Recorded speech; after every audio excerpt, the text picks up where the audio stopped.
Hello అండి, నా పేరు doctor Rajesh Ukala, consultant physician at Medicover hospitals Begumpet. ఈరోజు టాపిక్ ఏంటంటే తరచుగా మూత్రం వస్తుంటుంది, కానీ ఆ మూత్రంలో షుగర్ లెవెల్స్ నార్మల్గా ఉన్నాయి. వీటికి కారణం ఏంటి, ఎందువల్ల ఇలా అవుతుంది అని. సో తరచుగా మూత్రం వస్తుంది అంటే first and foremost and simplest thing మనం ఆలోచించాల్సింది అంటే మనం ఎక్కువగా వాటర్ తీసుకుంటున్నామా, ఎస్పెషలీ రాత్రులు ఎక్కువగా వాటర్ తాగుతున్నామా, దాని గురించి ఎక్కువగా యూరినేషన్ అవుతుందా అనేది first and foremost. Second thing ఏంటంటే యూరినరీ ఇన్ఫెక్షన్స్ కారణంగా కూడా ఈ తరచుగా మూత్రం జరగడం సహజం. అది కాక ఇప్పుడు వయసు క్రమేణా వచ్చే మార్పుల్లో మగవాళ్ళల్లో ప్రాస్టేట్ అనే కణము పెరిగేదానికి ఆస్కారం ఉంది. దీన్నే ప్రాస్టాటిక్ హైపర్ట్రోఫీ అంటారు. ఇది న్యాచురల్గా సంభవించేది. ఇలా ప్రాస్టేట్ కణము పెరిగినప్పుడు దాని కారణంగా కూడా ఫ్రీక్వెంట్గా యూరినేషన్ వచ్చేదానికి ఆస్కారం ఉంది. తర్వాత మనం అనుకున్న ప్రశ్నలో మూత్రంతో షుగర్ వ్యాధిని డయాగ్నోస్ చేయకూడదు. మూత్రంలో షుగర్ ఉన్నా లేకపోయినా అది కాదు పద్ధతి. మూత్రం కాకుండా యాక్చువల్లీ బ్లడ్ టెస్టులతోనే షుగర్ వ్యాధి అనేది మనం డయాగ్నోస్ చేయాలి.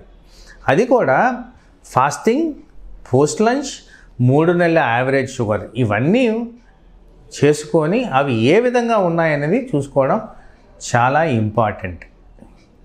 సో ఇదే కాకుండా వయసు క్రమేణా ఆడవాళ్ళల్లో కూడా కొన్ని మార్పులు, హార్మోనల్ తేడాలు వస్తాయి. వాళ్ళల్లో కూడా ఫ్రీక్వెంట్గా యూరినేషన్ వచ్చేదానికి ఆస్కారం ఉంది. అది కూడా ప్రాపర్ గైనకలాజికల్ ఎవాల్యుయేషన్తో నివారించుకోవచ్చు. ఇప్పుడు షుగర్ గురించి మనం మాట్లాడుకుంటే షుగర్ వ్యాధిలో ఫాస్టింగ్ షుగర్ అనేది కంపల్సరీ 100 అండ్ బిలో ఉండాలి. అది నార్మల్ పర్సన్కి వర్తిస్తుంది. అలాగే పోస్ట్ లంచ్ అనగా 2 hours ఆఫ్టర్ హ్యావింగ్ ఫుడ్ అది కంపల్సరీ 140 అండ్ బిలో ఉండాలి. ఇలా ఉన్న వాళ్ళల్లో ఇది ఆల్మోస్ట్ నార్మల్ షుగర్ లెవెల్స్ కింద కన్సిడర్ చేయాలి. అలాగే 3 నెలల యావరేజ్ తీసుకుంటే 5.7 అండ్ బిలో ఉండడం ఇంపార్టెంట్. ఇప్పుడు షుగర్లో ప్రీ డయాబెటిక్ స్టేటస్ అనేది ఒకటి ఉంది. ఈ ప్రీ డయాబెటిక్ స్టేటస్ అనేది ఏంటంటే ఈ ఫాస్టింగ్ షుగర్ అనేది 100 నుంచి 126 మధ్యన ఉండేది ప్రీ డయాబెటిక్ స్టేటస్. అలాగే పోస్ట్ లంచ్ అనేది 140 నుంచి 200 మధ్యన ఉంచేది post lunch pre diabetic status. అలాగే HbA1c అనేది 5.7 నుంచి 6.5 మధ్యన ఉండే అది కూడా ప్రీ డయాబెటిక్ స్టేటస్ కింద కన్సిడర్ చేయాలి. ఇప్పుడు డయాబెటీస్ అంటే more than 126 fasting level, more than 200 post lunch level, more than 6.5 HbA1c level ఇవన్నీ కూడా ఉంటే డెఫినెట్గా మనకి షుగరు నిర్ధారణ జరిగినట్టే. దాని క్రమంలో proper consultation, proper investigations, proper medication ద్వారా మీ ఫ్రీక్వెన్సీ ఆఫ్ యూరినేషన్ని తగ్గించుకోవచ్చు. అలాగే కొన్ని డిఫరెంట్ హెల్త్ కండిషన్స్లో మనకి యూరినేషన్ అనేది ఎక్కువగా జరిగేదానికి ఆస్కారం ఉంది. ఎస్పెషలీ ఎవరికైతే పాదాల వాపులు వస్తుంటాయో, ఆర్థరైటిస్ కారణంగా కానివ్వండి, గుండె ఫెయిల్యూర్ కారణంగా కానివ్వండి, శ్వాస ఆడకుండా ఉండడం కారణం, ఏ కారణంగా అయినా కాళ్ళల్లో వాపులు ఉన్న వాళ్ళల్లో రాత్రులు పడుకోగానే కాస్త మూత్రం అనేది పెరిగేదానికి ఆస్కారం ఉంది.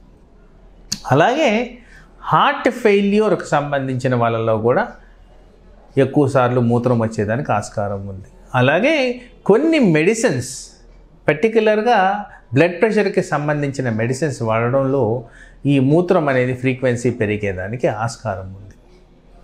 ఇవే కాకుండా చాలామందికి ఆడవాళ్ళల్లో రక్తహీనత అనేది కామన్గా ఉంటుంది. కాస్త రక్తహీనత ఎక్కువగా సివియారిటీ ఉన్నప్పుడు కాళ్ళవాపులు, బాడీ వాపు, శరీరం వాపు రావడం సహజం. వాళ్ళల్లో కూడా ఫ్రీక్వెంట్ యూరినేషన్ వచ్చేదానికి ఆస్కారం ఉంది. ఇలా ఫ్రీక్వెంట్ యూరినేషన్కి పలు కారణాలు.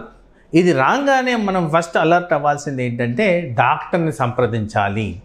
ఎవాల్యుయేషన్లో ఈ కారణాలన్నీ నిర్ధారించి మీకు ఉన్న సమస్యకి ప్రాపర్గా మెడికల్ ట్రీట్మెంట్ ఇస్తే ఇది ఈజీగా సులువుగా మనం నివారించుకోవచ్చు.